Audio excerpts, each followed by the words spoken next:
Merci de participer à cette session qui s'intitule Partage d'expérience, le challenge du one-to-one en ordinateur dans mon école. Et j'ai le plaisir d'accueillir aujourd'hui Jean-Christophe et Mathieu, tous les deux professeurs à l'Athénée Royal de La Roche-en-Ardenne, qui ont eu l'idée un peu saugrenue, on peut même parler d'idée folle, je crois, de lancer depuis cette année scolaire dans leur école un projet numérique de très grande envergure. Et donc, j'ai eu envie de les inviter aujourd'hui pour qu'ils puissent partager leur expérience avec vous et, je l'espère en tout cas, vous donner envie aussi dans votre école de vous lancer dans un projet numérique, tout en pouvant bénéficier ici de leur expérience acquise, puisque on n'est pas là pour vendre du rêve aujourd'hui, on est là pour raconter un peu ce que Jean-Christophe, Mathieu et leurs collègues ont vécu dans le cadre du lancement de ce projet. Qu'est-ce qui s'est bien passé, qu'est-ce qui s'est moins bien passé, quelles étaient les attentes, quel est le résultat et comment le projet va certainement être encore amené à évoluer. Voilà, c'est vraiment dans cette optique que j'ai imaginé la session. J'espère que ce sera enrichissant pour tout le monde. Et voilà, et sans plus attendre, mais je vais peut-être vous proposer de vous présenter rapidement, Jean-Christophe et Mathieu. J'avais fait une petite présentation de vos deux profils sur mon blog pour présenter l'événement, mais un petit rappel, je pense, ne fera pas de mal. Je vous en prie. Vas-y, j'en crie honneur aux anciens. Merci, ça fait toujours plaisir. Donc bonjour, je m'appelle Jean-Christophe Dron, je suis professeur de géographie à l'Athénée Royal de La Roche depuis, on parle d'ancien, ça va être ma 21e rentrée, donc voilà, j'ai un peu de recul par rapport à cela. Depuis quelques années, j'ai intégré dans mes activités la gestion de ISIS, ainsi que des tableaux numériques. Et puis cette année-ci, par rapport au projet, j'ai le côté... Voilà, gestion des problèmes des enseignants par rapport à cette mutation, à cette transformation du papier vers entre autres OneNote. Ajoutons à cela que j'ai plusieurs facettes par rapport à cela, dans le sens où mes enfants sont à l'école, donc en première rénovée et en troisième rénovée. Et tout comme Mathieu, je ne dévoile rien, nos épouses sont professeurs de mathématiques également. Donc on a encore un autre regard par rapport à ce projet. On peut dire un autre challenge. Voilà, voilà, hein, c'est un peu du 24-24 là. Donc, voilà. Super. Et ben moi, c'est Mathieu, donc je suis professeur d'informatique à Athénée Royal de La Roche, ainsi que, on utilise souvent le terme référent numérique que je déteste parce que j'ai l'impression que notre boulot d'à côté, notre deuxième boulot, c'est bien plus que référent numérique. Je parlerais plutôt, de mon avis, coordinateur numérique ou homme à tout faire numérique. Je suis à l'Athénée maintenant depuis, c'est ma 10e rentrée, j'achève mes 10 ans. Et comme Jean-Christophe l'a dit, mon épouse aussi est professeure de mathématiques aussi à La Roche. Donc on a chaque fois un double regard sur les événements. Voilà.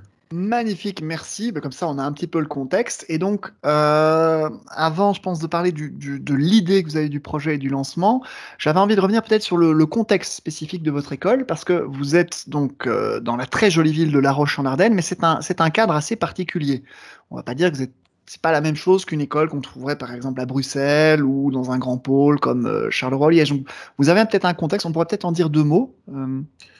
Ben, c'est vrai que moi je viens de Ciné au départ, on est dans une région qui est une région beaucoup plus urbanisée. Ici La Roche, c'est l'intérieur d'une vallée, c'est loin de tout. Quand on m'a proposé d'être travailler à La Roche-en-Ardenne, à ce moment-là, je travaillais à Bruxelles et j'habitais Ciné, mais j'ai tapé un petit peu au niveau des transports en commun. Et de Ciné à La Roche, il y a 40 km, mais en transport en commun, il fallait 3h40 pour y aller. Limite, à pied, c'était plus rapide. Donc c'est vrai qu'on est un peu enclavé de tout et loin un peu de tout pôle urbain, quoi. Ouais, je tenais à préciser le contexte parce que je pense que ça pourra avoir de l'intérêt après pour la mise en perspective du projet en tant que tel. Et donc, voilà, je pense qu'on peut en venir au moment clé. Comment vous est venue cette idée du projet et comment vous avez un peu construit l'idée de ce lancement, de partir en one-to-one au niveau de votre école? Allez-y, je vous en prie. En fait, ça s'est fait en plusieurs étapes au départ. Et la dernière étape, on va en parler juste après, a été super accélérée à cause des événements. Il y a, je dirais, 7 ou 8 ans, on a peut-être un petit peu moins, on a changé de direction. En changeant de direction, tout a évolué puisqu'on a eu une direction qui était très sensible au numérique. Du coup, la première étape qu'on a mis, c'est simplement mettre un réseau Wi-Fi professionnel, parce que sans ça, on ne sait rien faire en numérique. Ensuite, on a déployé quelques TBI, la sauce a bien pris. Donc, on a déployé de plus en plus de TBI. Et l'idée suivante, c'était, dans les cours de géographie, donc de M. Dron et de son collègue du supérieur, ils brassent tous les élèves à eux deux, c'était de faire un cours numérique en géo, avec des tablettes qui restaient en géo. Ça, c'était le projet qu'on avait en mars 2020. En mars 2020, J+, 3, 4, 5, 6, on a eu cette pandémie qui est arrivée d'un coup. Donc, on était tous un peu, comme tout le monde en Belgique, sidérés. On a très rapidement, donc sur le premier week-end, j'ai déployé Microsoft Office 365 A1 avec Teams pour la collaboration. On a commencé à pas mal travailler dessus et autres, et on avait pas mal d'élèves qui étaient en difficulté. Ils n'avaient pas de machine, de PC, ils étaient sur leur smartphone. On pouvait prêter quelques machines de l'école, mais on était aussi limité. Et on fait très attention à ça dans l'enseignement, à l'égalité des chances. Donc là, on n'était pas très à l'aise par rapport à cette idée-là. Et on a quand même eu le feeling que la pandémie allait durer plus longtemps que l'année 2019-2020. 2020-2021, pardon. Et, enfin, non, 2019 et 2020. Et alors, voilà, du coup, à ce moment-là, on s'est dit, on va tenter le fait d'avoir un ordinateur pour chaque élève l'année prochaine. Pour l'année prochaine.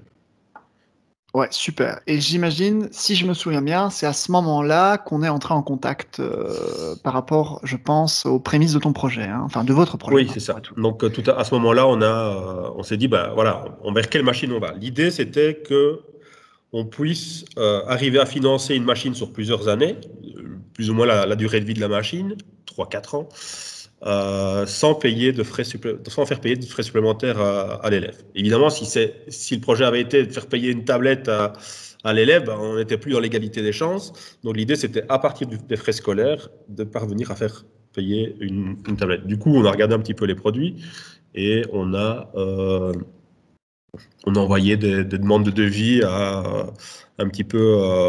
On avait notre premier choix, c'était la Surface Go, mais elle était à ce moment-là trop chère. Donc on est parti sur une Lenovo 300E qu'on a commandée. On l'a commandée, donc elle devait arriver pour le mois d'octobre. Mais malheureusement, avec la pandémie, s'est rajouté la difficulté de trouver des pièces informatiques. Donc en octobre, on nous a dit que les tablettes arriveraient en novembre. En novembre, on nous a dit que les tablettes arrivaient en février. Et là, on a quand même senti l'oignon en disant, oui, c'est chaque fois des petits reports, etc. Et on a annulé la commande parce qu'on a pu renégocier avec Microsoft un prix plus démocratique pour une Surface Go avec tablette, avec clavier. Et voilà, et à partir de là, on a reçu nos machines. Oui, c'est ça. Donc, pour bien contextualiser, donc il se trouve que il y a pénurie de pas mal d'appareils pour l'instant au niveau des stocks de chez tous les fournisseurs dans toutes les marques. Et ici, c'est vrai que ce qui a fait la différence, c'est que on a pu obtenir, en travaillant ensemble là-dessus, hein, vous et moi, le fait il y avait des stocks de machines de type Surface Go 2 qui étaient disponibles, et c'était un stock heureusement assez important. Et à ce moment-là, on a pu travailler ensemble sur une négociation interne-externe pour pouvoir vous proposer ce produit et le faire vraiment rentrer en réalité dans le prix et le budget que vous aviez à l'euro près défini, parce que c'était sur le challenge. C'était que vous ne pouviez pas vous permettre le moindre écart, puisque vous vouliez faire rentrer les frais de leasing de ce produit à l'équivalent des frais de photocopie utilisés anciennement dans l'école. Finalement, le challenge financier, il était là. C'est ça, oui. Mais donc voilà, c'est vrai que ça a été pas mal de boulot ensemble, mais on y est arrivé, et ça, c'était déjà une première victoire. Puis ensuite, voilà, les machines sont arrivées, elles sont maintenant déjà dans votre école depuis quelques temps. Je pense qu'il serait intéressant d'avoir peut-être votre feedback maintenant sur l'arrivée déploiement de ces machines. Est-ce que c'est quelque chose que vous anticipiez en bien ou en mal? Est-ce que ça s'est bien passé? Est-ce que vous vous êtes senti soutenu de ce point de vue par rapport à des questions techniques que vous avez, à de l'accompagnement? Voilà. Comment est-ce que vous avez vécu un peu les choses? Je pense que vos deux avis peuvent être assez intéressants de ce point de vue-là. Je te laisse. Oui, ici, en fait, donc dans le cadre du cours de géographie, j'avais un petit peu anticipé, moi, l'arrivée des tablettes qui devait, comme Mathieu l'a dit, arriver beaucoup plus tôt. Et donc, on avait auparavant un stock de 23 tablettes, mais des anciens modèles qui tournaient sous Android. Et donc, j'avais, avec les classes de première année, deuxième et troisième, déjà commencé tout doucement à faire passer mon cours de géographie qui était, voilà, c'était ça qui était prévu. Donc, je m'étais dit, je m'engage à essayer de faire 0 photocopie, du moins dans le premier degré. Et donc, ces élèves-là étaient déjà plus ou moins bien rodés, ce qui fait que quand ils ont eu la surface en main, là, on est passé, on quittait le problème d'Android et puis de systématiquement changer de tablette, parce que là aussi, Mathieu l'a dit dans le projet, au départ, c'était censé être des tablettes qui restaient dans la classe de géographie et tous les élèves se seraient partagés les tablettes. Je pense que ça c'est quelque chose qui, heureusement, on n'a pas fait, parce que le fait de systématiquement changer de compte, c'est assez problématique. Et donc, ce qui fait que quand ces élèves-là, du moins, ont eu l'outil, c'est parti. Voilà, quand je vois ce que ma fille en première année fait avec, c'est bluffant, alors qu'elle n'a pas particulièrement de formation pour. Et donc voilà, ça s'est fait plutôt bien. Où les problèmes se posent éventuellement, c'est dans l'acceptation d'abord des collègues, parce il y a plusieurs aspects. Il y a des aspects philosophiques, où on ne veut pas forcément voir la tablette ou l'ordinateur arriver dans tous les cours. Il y a l'aspect connaissance technique de l'outil. L'ordinateur peut faire peur, il faut se rendre compte aussi. Donc tout ça, ce sont des paramètres qu'il faut prendre en considération. Et donc l'optique que l'on a fait, ce qu'on a pris comme décision, c'est de faire vraiment du cas par cas. On avait eu une formation au début de l'année. Malheureusement, on n'a pas eu les tablettes tout de suite, puisqu'elles sont arrivées bien plus tard, pour les raisons dont on a parlé maintenant. Ce qui fait que quand on ne manipule pas, si on a la formation au mois de septembre, quelques mois plus tard, c'est oublié. Et donc ici, ce qu'on a fait, c'est vraiment reprendre chaque enseignant, et on continue à le faire, avec leurs cours, avec leurs problématiques qui sont propres à chaque discipline. Et on essaie de concevoir et de construire ces cours en commençant avec eux. Et là, vraiment, maintenant, ça commence à porter ses fruits. Parce que chacun y voit de l'intérêt, chacun maîtrise l'ensemble des paramètres, ou plus ou moins l'ensemble des paramètres, se projette, ce qui au départ était pas le cas.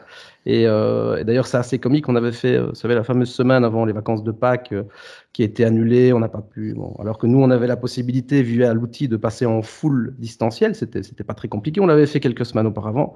Et donc, on a consacré cette semaine-là au rattrapage des élèves. Donc chaque jour avait une discipline et donc en boutade on avait lancé des formations pour nos collègues. On avait intitulé ça PIA numérique pour les enseignants, et donc on a coaché parfois à deux, parfois tout seul en fonction du planning des enseignants, donc toute la semaine. Et donc là maintenant, quand on croise les professeurs, ils disent regarde un peu ce que j'ai fait, voilà où j'en suis, tu penses quoi? Donc voilà, petit à petit ça fait son chemin, parce que il faut pas se leurrer, c'est chronophage, c'est pas rien de changer ça, mais après voilà, quand ils commencent à voir toutes les possibilités notamment de OneNote, oui, c'est clair que c'est sans limite. Génial.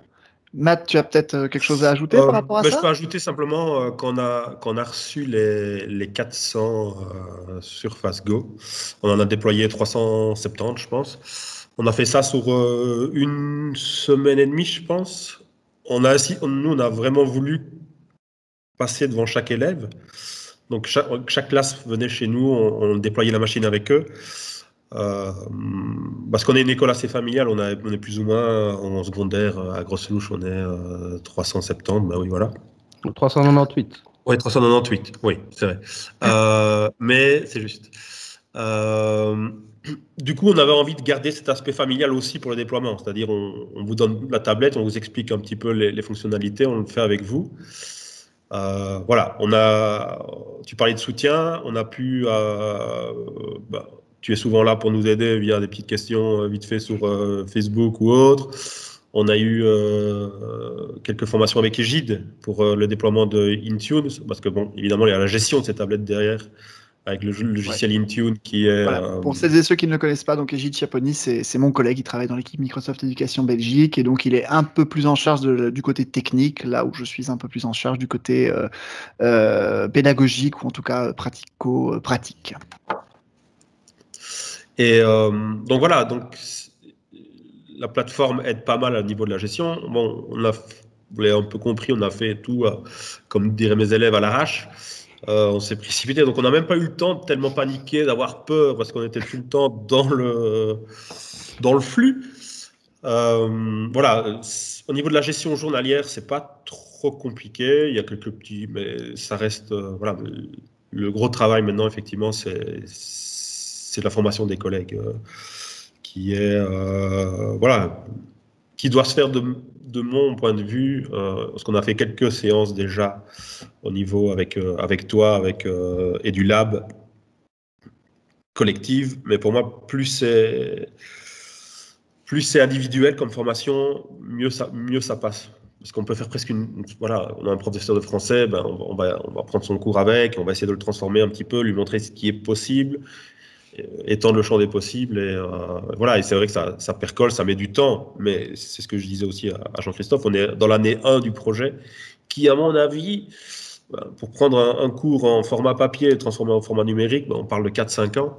Je pense qu'on aura bien besoin de ces 4-5 ans pour être tout à fait optimal. Oui, comme tu le dis, c'est pas une transition qui se fait du jour au lendemain, mais j'aime vraiment bien le récit que vous en faites de comment vous l'avez vécu. Et je rebondis peut-être juste sur un point que tu as mentionné sur le déploiement, etc. Tu t'es laissé, enfin, tu as suivi le flux. Enfin, vous avez suivi le flux, je pense. Et donc, je trouve l'expression assez intéressante, puisque c'est vrai que c'est un challenge, c'est un apprentissage, c'est des nouvelles choses à maîtriser, mais votre perception, en tout cas à tous les deux, c'est que allez, vous étiez quand même sur des rails en quelque sorte, quoi. Il y a quelque chose qui vous guidait dans la bonne direction, vous avez eu les bons éléments nécessaires pour mettre ça en place. Il n'y a pas eu de facteur bloquant techniquement ou personnellement au niveau de l'accompagnement qui aurait pu se dire, voilà, vous vous êtes laissé seul et vous ne savez pas quoi faire pour avancer, quoi. Non, on n'a jamais vraiment senti. Alors maintenant, bon, je suis informaticien de formation aussi, donc ça m'a aide, aidé. faut le préciser Ça aide. aussi, Ouais, tu as un background technique qui est... Voilà, j'étais informaticien avant, donc dans un organisme public pendant 7 ou 8 ans avant d'être enseignant. Donc c'est vrai que ça m'aide dans certains moments, hein, au niveau point de vue technique, au niveau de certains mots de vocabulaire et autres. Voilà, non, mais sinon, voilà, il y a toujours moyen de trouver franchement de l'aide. Il y a ça, sur Facebook, ça pullule de petits groupes Facebook très utiles où on peut poser des questions et même avoir des réponses aux questions auxquelles on ne se posait même pas encore. Voilà, je trouve que vraiment depuis quelques années, c'est même un poil antérieur à la pandémie, je pense qu'il y a en Fédération dans l'Université, je trouve quand même un nouvel élan au niveau formation numérique, etc. Voilà, franchement, avec des impulsions aussi comme EduLab, etc., c'est top. Super. J'avais encore dans les questions que j'avais imaginé vous poser l'histoire du choix du matériel. Alors, on a eu des discussions il y a à peu près un an finalement, hein, je crois grosso modo, sur quand vous étiez en réflexion sur le produit que vous vouliez en tant vraiment qu'objet pédagogique. Comment vous partageriez aux autres écoles le cheminement sur le choix de ce matériel, le pourquoi? Pourquoi ce matériel-là? Pourquoi ce choix d'un form factor, d'un stylet, de l'encre numérique? Voilà, qu'est-ce que vous aviez comme réflexion et comme objectif derrière? Oui, disons quand on a testé pas mal, comme tu as dit Mathieu, d'outils, en fait on voulait, on nous a même proposé des Chromebooks à un moment donné, et avec des échanges d'autres, on s'était rendu compte que si on perdait ce côté écriture, hein, d'abord ça faisait un petit peu peur, et c'était vraiment compliqué d'adapter les deux. Et les écoles d'abord qui ont testé en passant que sur un ordinateur, ça ne s'est pas fait un projet, c'était pas possible de le faire à 100%. Et donc ici, on s'est dit, dans notre choix, il nous faut quelque chose qui soit tactile, l'élève peut écrire dessus. Et d'ailleurs, en fait, chacun s'adapte comme il le veut. Je vais prendre mon cas, mais ma fille, elle détache, elle va écrire, et mon gamin en 3e, il préfère taper. Donc chaque enfant déjà adapte l'outil comme il l'entend. Ça permet dans le cadre du cours de géographie, on a, je vous dis, supprimé totalement les feuilles. Ils vont colorier des cartes, ils vont colorier des images géographiques, même des graphiques, puisque dernièrement, je me dis, tiens, tant qu'à faire des diagrammes, on va les faire sur Excel. Donc ça a permis d'introduire Excel en première année, alors que ces élèves-là n'ont aucune connaissance d'Excel, et ils me sortent des graphiques qui sont tout à fait remarquables. Ils en voient l'intérêt de Excel. Donc par la suite, c'est chouette. Là, je suis en train de leur faire des tutos pour des diagrammes ombrothermiques. Donc, ce qui n'est pas simple, et ce sont des diagrammes qui sont réutilisables, notamment parce qu'on a une section tourisme en 5e où ils doivent présenter des lieux pour des projets. Et donc, il y a vraiment un cheminement qui est fait. Et dès la première, c'est du concret. Donc, il fallait que l'outil soit vraiment malléable au possible. Et là, le choix de la Surface ou du Lenovo d'ailleurs, c'était assez similaire, était vraiment c'était top, et je pense que le choix était bien fait à ce niveau-là.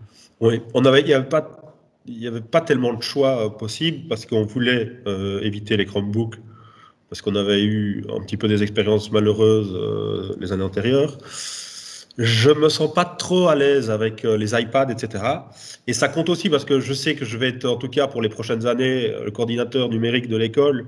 Donc si j'y vais dans un operating system que je ne maîtrise pas bien, etc., ça me faisait un petit peu peur. On a quand même étudié la solution, qui n'était pas... surtout on voulait pas faire... On s'était lancé dans la plateforme Office 365, on ne voulait pas faire marche arrière pour une autre plateforme, parce qu'on aurait fait 2 fois le travail et c'était inutile. Et donc on s'est dit, autant rester sur une machine que tout le monde connaît, sur un OS Windows que les élèves connaissent, que les professeurs connaissent. À partir de là, il restait au niveau du prix quelques machines éligibles qu'on a testées. Au départ, comme je le disais tout à l'heure, c'était la Surface Go pour son aspect vraiment portable qui nous plaisait le plus. On avait un petit peu peur, on la trouvait, en tout cas d'aspect un peu plus fragile qu'une Lenovo. Parce que c'est quand même dans les cartables. C'est une remarque qu'on a souvent. C'est un feedback. Elle a l'air, quand des gens l'observent comme ça en photo, on se dit mais. Et concrètement, qu'est-ce que vous en pensez alors maintenant à l'expérience? L'expérience, donc évidemment, on l'a équipé d'une coque. On a acheté une coque qui va avec. Oui, comme sur toute machine qu'on va mettre finalement dans les mains d'élèves. C'est toujours une précaution nécessaire, mais. Tout à fait. On a le clavier qui vient recouvrir l'écran. Donc voilà, on a pour le moment, sur 400 élèves, on a eu malheureusement 3 tablettes qui ont cassé en 4 mois de projet. Quand on dit cassé, c'est l'écran est fêlé, voilà. Et malheureusement, il y en a une parce que tout était très compliqué au niveau de l'approvisionnement, très très compliqué. Donc on a eu les tablettes largement avant les coques. Voilà. Et malheureusement, on a un petit peu flippé d'avoir 400 tablettes dans un seul local, fermé pendant la nuit avec une alarme, mais on n'était pas à l'aise. On se dit, ça y est, on les a, on va se les faire. On va se les faire piquer. Surtout qu'elles étaient arrivées au grand jour devant toutes les. Oui. Voilà. Jean-Christophe voulait dormir en classe. Mais, du coup, c'est les éléments. C'est vrai que quand une école reçoit comme ça du matériel en stockage, non, mais c'est vrai. Ça me posait la question. On stressait beaucoup pour ça. Et du coup, on s'est dit, on a négocié avec le fournisseur en disant, on n'a pas les choses à temps. Alors que c'était fait. Maintenant, toute tablette qui est cassée, c'est vous qui allez la repayer, Tant qu'on n'a pas le truc. Et il y en a une qui a été cassée et on l'a récupérée, Il y a une forme de responsabilisation aussi, finalement, oui, tout simplement, je pense, qui reste important dans la démarche pour qu'on ne considère pas le produit comme un jetable, comme quelque chose qui peut être comme ça indéfiniment remplacé, etc. Et donc, de toute façon, au fur et à mesure, vous avez un contrat qui vous permet d'avoir le remplacement des appareils et tout ce qui s'ensuit. Super. Mais oui, alors je reviens maintenant sur un point que tu avais mentionné, Mathieu, tout à l'heure, je pense, mais quoi que Jean-Christophe l'avait appuyé aussi, c'est justement la combinaison plateforme-machine. Tu as expliqué tout à l'heure que ta plateforme Microsoft, elle permet la gestion de l'ensemble finalement de cette flotte. Et Jean-Christophe, tu expliquais combien les applications de la plateforme sont utilisées d'un point de vue pédagogique. Quel est votre ressenti, quelle est votre expérience, même si vous l'avez déjà mentionné au travers des aspects formation, accompagnement de vos collègues et accompagnement des élèves. Est-ce que vous voyez vraiment une plus-value dans cet écosystème cohérent et dans une relative, je suppose, fluidité sans doute qu'elle vous apporte? Voilà, partagez-nous peut-être votre avis là-dessus. Disons que oui, il n'y a pas de. Donc ici, l'objectif, c'était de dire aux enseignants, donc pour revenir un petit peu à ce qui s'est passé l'année passée, donc quand on s'est retrouvé en confinement, au départ, on a dit, écoutez, voilà, vous allez mettre des travaux aux élèves, on ne savait pas encore comment les choses allaient se passer, je me rappelle à l'époque que c'était pas prévu que ça dure autant de temps, et donc ça, c'était un problème par la suite, c'est que il a été demandé aux enseignants de mettre, donc je ne sais pas si vous voyez la plateforme Teams, mais dans fichier des travaux pour les élèves, et puis très vite, on est passé aux cours à distance. Et certains ont pris le réflexe de continuer à mettre dans le fichier les documents, ce qui implique que les élèves sont obligés de télécharger les documents ou de les imprimer.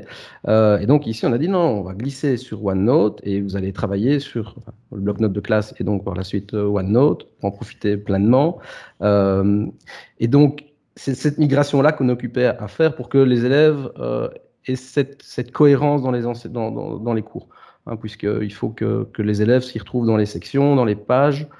Et donc ça, c'est ce qu'on est occupé à faire. Et petit à petit, voilà, cette migration, elle se fait. Et en même temps, on est dans un univers, celui qui a utilisé Word, il doit s'adapter à cette immense page de OneNote où on peut mettre tous les post-it. Mais ça reste logique. Le fait de passer sur Excel, c'est pas une contrainte pour les élèves, ça reste dans la même philosophie. Et ça, c'est un plus, évidemment. Ça, c'est indéniable. Ça, j'en suis convaincu. Oui, on n'utilise pas encore toute la suite Office. Voilà, on intègre les forms aussi aux évaluations ou OneNote. Je regarde avec un œil attentif liste que je voudrais utiliser l'année prochaine pour différencier un peu mon apprentissage. Voilà, et là, Jean-Christophe va bientôt intégrer Flipgrid. On a intégré, moi j'ai intégré Minecraft directement dans mes cours de programmation. Ça, c'est top. Jean-Cri l'a intégré dans son cours de géo. J'ai vu en forme appliqué en géo, là, récemment. Oui, à GeoPenfield, c'était l'occasion en deuxième année. Donc voilà, et donc pour moi, ça semblait un peu logique du coup d'opter pour une machine avec un OS Windows, en fait. Voilà, c'est ça. Ça donne une cohérence à l'ensemble et ça permet d'avoir des briques vraiment que vous pouvez aménager, déplacer les unes par rapport aux autres, mais en gardant une logique pour vous et pour les élèves et les collègues, pour éviter de disperser. Je craignais des problèmes, si on avait pris un iOS, je craignais des problèmes de compatibilité entre certains, même si je n'ai pas pu l'expérimenter, même si j'ai pas... Mais voilà, on était dans l'urgence, etc. Et donc, je craignais aussi des problèmes de compatibilité entre les différentes applications. Quoi. Non, c'est tout à fait légitime. Je rebondis sur une question dans le chat de Michel qui demande si dans votre modèle one-to-one, les surfaces restent à l'école après les cours ou est-ce que les élèves les ramènent à la maison? Les élèves les ramènent à la maison. C'est un petit peu comme leur cahier scolaire, en fait. C'est à la fois tout. C'est à la fois journal de classe, cahier scolaire, etc. Donc oui, ils les reprennent à la maison, ils les gardent pour les vacances, puisque, cette année, il n'y a pas d'examen de passage, mais imaginons qu'il y ait des examens de passage, etc. Il faut bosser sur les cours. Voilà, tous les cours sont en ligne. C'était une année un petit peu bâtarde, puisqu'on a eu les tablettes beaucoup plus tard qu'on ne le pensait, mais l'idée, c'est d'enlever 90% des photocopies qu'on faisait avant. Oui, tout à fait. Il y a cette évacuation progressive du support papier à l'ancienne pour aller vers quelque chose de plus transversal, je pense. Parce que c'est même pas une question que ce soit numérique ou pas. Je crois que c'est la transversalité qui est quand même le point fort de votre projet. Cette capacité de toucher les élèves, les professeurs et la pédagogie et le projet pédagogique de l'école comme un ensemble, quoi. C'est ça. Sans pour autant jeter le papier non plus. Oui, c'est ça. C'est pas... Voilà, certaines matières nécessitent peut-être plus l'utilisation. Tout à fait. Et une approche physique et plastique, finalement. Mais je pense que, en fonction des matières, je reviens, au premier degré, je m'étais dit, je passe à 100% sans papier. Et donc, même les évaluations, les devoirs, parce que c'est possible, tout ça se fait de manière numérique et ça se passe très, très bien. En troisième année, bon, ben voilà, ils sont déjà un peu plus grands, c'est encore un petit peu différent, je parle au niveau de l'évaluation. C'est bien de mixer un petit peu les deux. Rajouter encore un peu de contraintes à l'ancienne. Hein, voilà, il faut rester. Mais donc voilà, je pense qu'il en faut. Mais globalement, tout le monde doit avoir cette même trame pour que ça soit facile pour les élèves. Après, à adapter évidemment en fonction des matières et des sensibilités. Et ça facilite, c'est des petites choses, mais énormément la vie. Exemple, on a tous des élèves dyslexiques et autres. Ici, au niveau du travail d'enseignant, ça se limite à peau de chagrin, puisqu'il y a le lecteur immersif. Donc l'élève gère lui-même un petit peu ses documents. Donc ça, un élève n'est pas là, on le remet en ordre super facilement. Hein, en 2 clics. On n'a peut-être même pas besoin de le remettre en ordre, puisqu'on balance souvent les pages à toute la classe, donc il est lui-même en ordre. Les élèves peuvent assister aux cours à la maison quand ils sont malades. Il y a quand même énormément d'avantages à cette façon de faire. Oui, au-delà de la quarantaine, on a des élèves qui sont absents. Très régulièrement, on a des élèves qui sont soit ailleurs, dans d'autres établissements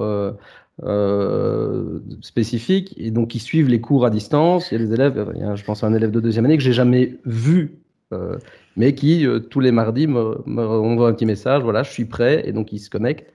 Et donc il fait les évaluations à distance, il suit les cours, il participe, il répond dans le chat parce que lui où il est, il peut pas parler au micro. Et quand un élève est absent, s'il est physiquement capable de suivre, on a les quarantaines pour le moment, l'élève suit les cours. Ouais. Et donc, il n'y a pas ce décrochage. Et c'est vrai que pour ces élèves-là qui sont un peu en phobie scolaire et qui sont ailleurs, en fait, on a déjà d'abord ce premier contact via écran interposé qui est plus facile pour ces élèves-là. Et comme on multiplie ces contacts, petit à petit, on a un élève qui est revenu à l'école, alors que c'est quand même beaucoup plus rare en général, qui est revenu à l'école et qui maintenant suit son apprentissage à l'école, qui s'était fait un petit peu des potes via la plateforme. Donc ça, c'était une très bonne expérience, quoi, je trouvais. Magnifique, magnifique. Je lisais en fait pendant ce temps-là Benoît qui nous pose la question. Pour vos dames, messieurs, leurs cours de maths DI sont-ils aussi en 100% sans papier? Si oui, comment convaincre mes collègues matheux? Je vois que vous lisiez la question en même temps que moi. C'est une clause de divorce à la maison. Le moindre papier qui sort... Non, mais je ne sais pas si vos profs de maths sont comme les nôtres, mais en tout cas, mon épouse, elle est chargée comme si... Oui, je sais bien, mais tant pis, j'assume. Tous les jours, elle vient à l'école comme si elle partait en vacances pour 15 jours, quoi, avec tous ses bouquins. C'est propre aux profs de maths, j'ai l'impression. Moi, prof d'info, j'arrive avec ma clé USB, limite, maintenant, même tout est sur le cloud, donc je vais mon petit PC, etc. Et donc oui, elles ont fait un gros travail. Déjà, je pense en tout cas que le cours de maths est un des cours les plus qui demande quand même beaucoup de temps. Et elles font un gros travail de ce côté-là. Alors, c'est presque sans papier, je dirais, parce qu'il y a le côté manipulation en géométrie. Je sais que c'est difficile, par contre, de trouver un outil qui soit utilisable par les élèves, qui fonctionne 100%. Je prends ça, c'est par exemple la règle sur le OneNote. Donc l'élève peut avoir une règle, il peut tracer. Malheureusement, au niveau de la page, les choses bougent, donc c'est difficile au niveau de manipulation en géométrie. Et donc ce qu'elles font, c'est de leur dire, voilà, vous tracez votre document sur papier, et puis une fois que c'est fait, l'élève avec sa surface prend une photo, une capture d'écran, il le place dans son cours. Et donc voilà. Si même papier il y a, ça se numérise très très facilement en 2 clics. Donc ça reste. On peut jouer sur une hybridation finalement pour essayer de combler un petit peu les manques. Oui, parce que tout n'est pas encore parfait non plus, évidemment. Oui, bien sûr, mais voilà. Après, ça fait le pont avec la première conférence que je donnais cet après-midi où je mentionnais notamment le fait que dans Windows, il y a une calculatrice scientifique et une calculatrice informatique aussi qui est intégrée, que beaucoup de gens ignorent, et des apps intégrées dans Windows 10 qui sont disponibles comme le GeoGebra ou des choses comme ça via le Microsoft Store. Donc je pense que, en effet, comme vous le dites, en mettant bout à bout plein de ces petites choses, on arrive à s'approcher. Alors, ce n'est pas encore l'idéal du monde de la géométrie appliquée, mais ça aide quand même pas mal, je crois, au final. Cool. Je regardais si... il y a Marianne qui avait une question remarque. Chez nous, c'est justement en maths que le passage numérique est le plus compliqué. Par exemple, pour les EBS équipés d'un outil numérique, c'est le dernier cours qu'on ajoute après les autres, en fait. C'est quoi l'acronyme EBS? Ça ne me dit rien, moi.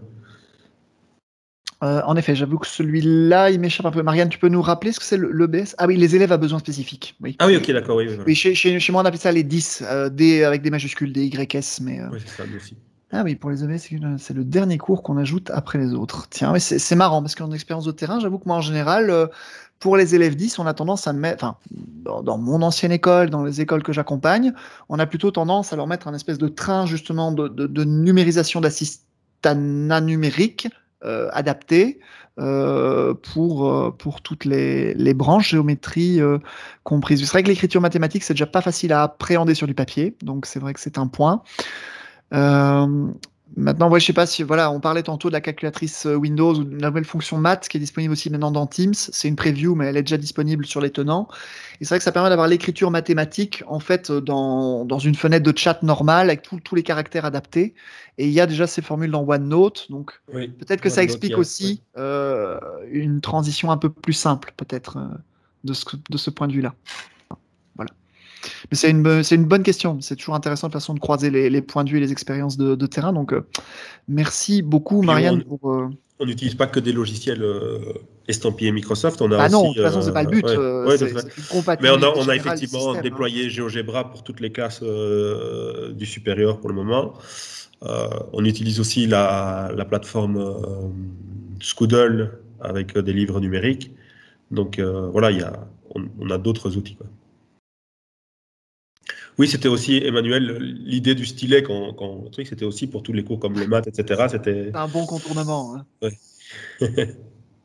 Ouais, tout à fait, tout à fait. Oui, Laurence Van Stan qui nous précise que oui, les programmes utilisent le langage LaTeX, c'est vrai qu'il est célèbre pour les cours de maths. Maintenant, c'est plus adapté pour les traitements de texte et autres, pour donner le visuel aux élèves. Mais on n'apprend pas à des élèves à faire du LaTeX parce que ça n'a pas beaucoup d'intérêt, sauf si ces élèves deviennent eux-mêmes, font des études vraiment scientifiques et informatiques après. Mais sinon, ça, c'est pas très pertinent parce que c'est pas un langage qui est très simple, je trouve, de mon expérience à appréhender. Je sais pas si tu l'as étudié, toi, Mathieu, le LaTeX. Non, non. Mais donc, ça permet de créer des visuels mathématiques de manière très poussée, mais il faut un réel apprentissage. Et si tu n'es pas certain d'en profiter après dans ta vie active, je ne sais pas si ça vaut systématiquement le coup. Alors, donc, Marianne nous pose une autre question intéressante. Donc, nos élèves à besoins spécifiques ont chacun choisi leur matériel. Certains sont sur iPad, d'autres sont sur tablette Android, d'autres sont sur PC ou tablette Surface. Ah oui, donc il y a une très forte diversité chez toi, en fait, Marianne, en termes de matériel. Et c'est ah oui, tu dis que c'est compliqué pour l'accompagnement, mais je pense que ça rejoint un peu l'analyse de Matt et Jean-Christophe. Oui, mais on avait eu un petit peu ce débat de se dire, ou alors chacun amène un peu son matériel, etc. Mais on voyait très vite au niveau, puisqu'on est coordinateur numérique dans l'établissement, donc avant on gérait un petit peu les PC des collègues, etc. Et on s'est vite rendu compte que si les élèves n'avaient pas chacun le même matériel, ça allait devenir un enfer pour nous. Oui, voilà, c'est ça. Les petits bugs qu'on a régulièrement, on sait les identifier parce que comme ils ont tous le même outil, en fait, on pourrait dire que c'est souvent un problème de synchronisation. 9 fois sur 10, en fait, c'est un problème de synchronisation puisque s'ils coupent, ils coupent leur tablette avant de rentrer chez eux ou en partant, ils n'ont pas mis les mises à jour. Enfin, on sait être réactif, on sait agir. Et c'est clair que si les professeurs ont 10 ou 15 ordinateurs différents devant eux, il y a toujours des petits soucis et ça demande à ce moment-là des compétences en informatique. Voilà, et un temps perdu, il faut bien être clair, et qu'on ne peut pas se permettre de perdre. Je veux dire, la matière, elle est déjà assez importante à voir comme ça, on est déjà assez tous tenus par un timing. Et là, par contre, quand on a tous le même outil, bah, c'est beaucoup plus rapide. Ça, c'est clair que... Ouais. Oui, le problème, c'est qu'en vérité, maintenant, dans l'école, on a 400 machines, et je compte pas la machine des professeurs, des administratifs, etc. Mais quand je travaillais au CPS avant, il y avait un service informatique de 3 personnes à temps plein pour gérer un parc comme ça. Et heureusement, il y a certains outils qui sont développés. Mais voilà, ici, au niveau de perte horaire, moi, on m'a enlevé 4 heures de cours. Jean-Christophe, je ne sais pas, mais voilà. Et ça, c'est aussi un modèle qu'il va falloir... Je pense que la Fédération Wallonie-Bruxelles doit travailler de ce côté-là aussi un petit peu. Il va falloir faire quelque chose aussi, quoi, de ce côté-là. Parce que là, enfin, le projet repose un petit peu trop, je trouve, sur notre volontariat. Sur les épaules, oui, c'est ça. Oui, c'est ça, sur notre bénévolat, simplement, quoi, je veux dire. Et simplement, ça peut arriver dans la vie de tous les jours. J'ai un accident où je décide de changer d'orientation parce que j'ai d'autres aspirations, etc. Pareil pour Jean-Christophe, ben là, on est vraiment en difficulté, du coup, parce que pour le moment, voilà, je trouve que le projet n'est pas encore assez pérenne dans cet aspect-là. Peut-être pas assez résilient s'il devait arriver quelque chose ou des choses comme ça. C'est ça, il faut ou une montée en compétences globales parmi le corps Oui, enseignant. c'est ce qui va sûrement arriver. Voilà. Il va y avoir sûrement une montée en compétences globales. Il faut une maturité qui viendra aussi plus ou moins naturellement. Hein. Moi, je voulais dire un petit mot complément, mais pour vraiment éclairer le public sur les projets dans l'école, je voulais vraiment insister sur le fait que vous avez choisi un projet de transition numérique, mais votre école vous n'avez pas voulu transformer votre école en une institution numérique. C'est-à-dire que je sais qu'à l'Athénée Royal de La Roche-en-Ardenne, vous avez des projets d'école du dehors. Vous avez énormément d'options de base groupées, avec une pratique de terrain, avec la manipulation d'objets, de machines, d'appareils. Enfin, c'est très diversifié, c'est très ouvert sur plein d'environnements. Et je voulais juste toucher un mot là-dessus pour l'audience, pour que les gens comprennent bien qu'on n'est pas ici sur une autoroute du numérique, un rouleau compresseur, où vous êtes dans une école finalement qui... Peut-être au contraire, vous avez gagné du temps, peut-être pour les projets d'école à l'extérieur, vous avez gagné du temps utile pour toutes ces autres choses en entrant dans votre transition numérique. Maintenant, peut-être à vous de donner votre avis là-dessus. Oui, non, c'est clair que sur les 400 élèves, on a du général de transition, on a de la qualification, c'est très très varié. Donc on n'a pas un type de public. Et de la première différenciée à la 6e réto latiniste, ils ont tous cet outil. Donc ça, c'est un des aspects. L'autre aspect, effectivement, c'est que je pense que, comme je l'ai dit, le numérique, on peut pas en faire, enfin, je le dis maintenant, mais je pense qu'on peut pas en faire l'impasse, mais comme le papier dans certaines matières non plus, et on a la chance de vivre dans une région très verte, et si vous ne connaissez pas, je vous invite franchement à aller faire un petit tour à La Roche-en-Ardenne, ça vaut la peine. L'école du dehors, ça fait partie c'est du concret. Oui. Je trouve, et ça, je pense qu'il faut avoir tous ces aspects-là, on peut pas se cantonner juste à un aspect numérique. Donc, mais oui, les maçons posent toujours de vraies briques. Voilà, c'est juste que maintenant, ils utilisent SketchUp pour faire leur plan et alors on verra peut-être l'année prochaine un lien avec l'option informatique avec l'imprimante 3D. Donc, non, c'est un outil, c'est pas une. Et puis ça ouvre des perspectives finalement. Oui, tout à fait. Plus que ça n'enferme, quoi. Et ça resserre beaucoup les liens. Et allez, je vois ici, on a eu un collègue de maçonnerie qui est venu par rapport à son programme SketchUp, et c'est là où on a discuté. Il nous parle de son cours. Et en fait, tout le monde parle de ses cours et présente un peu ce qu'il fait. Et on en apprend beaucoup plus. Enfin, j'en ai appris sur beaucoup plus de la matière de mes collègues et même de mes collègues sur ces derniers mois passés ensemble avec eux que depuis pas mal d'années. Donc, le projet numérique a décloisonné en fait des choses dans ton école. Tout à fait. Tout à fait. Ouais, c'est vrai que c'est une problématique qui me revient souvent dans beaucoup d'établissements scolaires, c'est particulièrement en secondaire, ce côté, même en fondamental, parce que dans le fondamental, c'est chacun sa classe, dans le secondaire, c'est chacun son cours. Et c'est vrai qu'il y a beaucoup d'écoles ou des référents numériques d'écoles, des personnes ressources qui me contactent et on échange beaucoup. Et c'est une problématique qui revient souvent. Le côté, non, mes cours, mes notes, mon truc, chez moi, pas toucher, pas bouger. Là où finalement, on voit beaucoup, quand le projet numérique se lance dans une école, ça abat des cloisons, quoi. Et en général, je n'ai que des retours positifs en général sur ce genre de transition. Et je vais même aller un tout petit peu plus loin. J'ai eu la chance de pouvoir donner une formation Tableau et OneNote à mes collègues du primaire, du fondamental.